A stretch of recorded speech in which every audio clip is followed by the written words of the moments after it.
আসসালামু আলাইকুম। আমি মোহাম্মদ মাসুদ।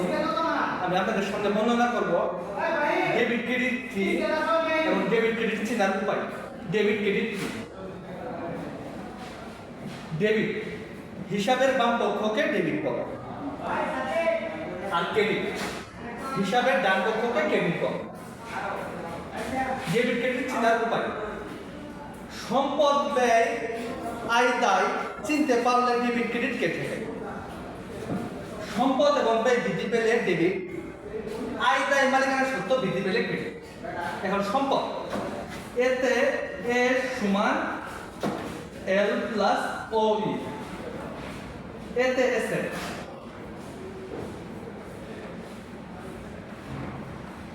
এসেটস, এতে এসেট মানে সম্পদ।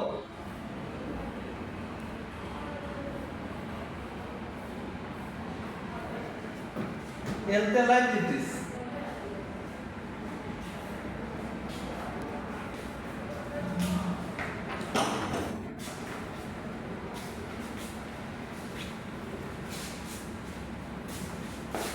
লাইবিলিটিস, লাইবিলিটিস মানে হচ্ছে দায়।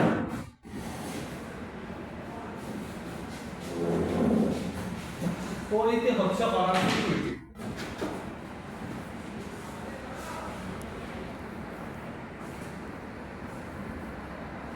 অনার্স ইকুইটি, ইকুইটি মানে মালিকানা সত্ত্ব।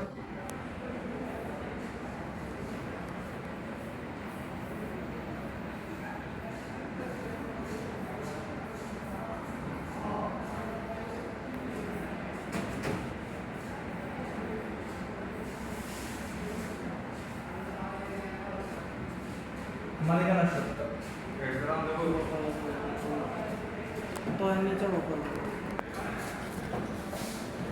এখন এর সমান এল প্লাস বি, এতে হচ্ছে এসেট, এসেট মানে সম্পদ যা হবে, আর এল প্লাস ও ইও তাই হবে। এটি হচ্ছে একটি হিসাব সমীকরণ। সম্পদ হবে, সম্পদ ব্যয় বৃদ্ধি পেলে ডেবিট, আর আয় দায় মালিকানা সত্ত্ব বৃদ্ধি পেলে ক্রেডিট। উদাহরণ:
জনাব আমি 10,000 টাকা বেতন প্রদান করি।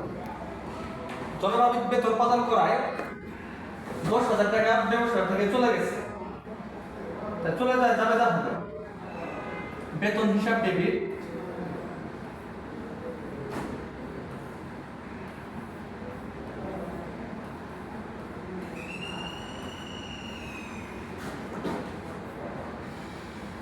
বেতন হিসাব ডেবিট,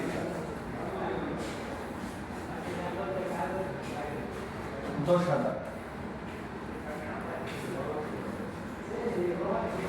10,000 টাকা নগদান হিসাব ক্রেডিট।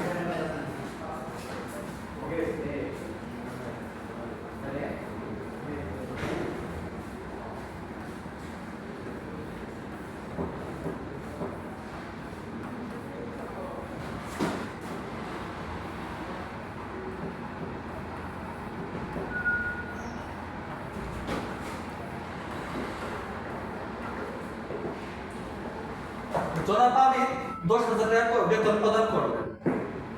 বেতন প্রদান করায় ব্যবসা থেকে নগদ 10,000 টাকা চলে গেছে এবং কর্মচারীকে দেয় কর্মচারীর হিসাব বেতন হিসাব ডেবিট এবং নগদান হিসাব ক্রেডিট, কারণ ব্যবসা থেকে নগদ অর্থটা চলে গেছে। এরকম ভাবে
ধরো নাহিদ 5,000 টাকায় আসবাবপত্র কিনল।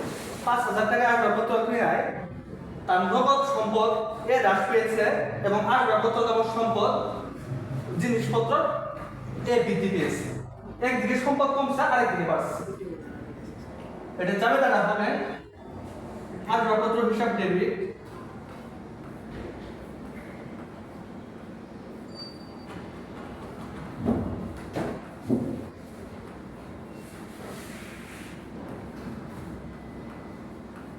হিসাব ডেবিট।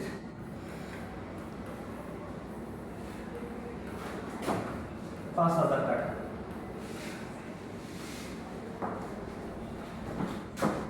এবং নগদ যেহেতু আসবাবপত্র কিনছে নগদে, তাই নগদান হিসাব ক্রেডিট হবে।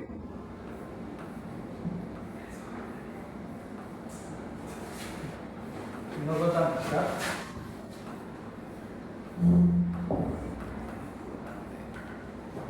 ক্রেডিট।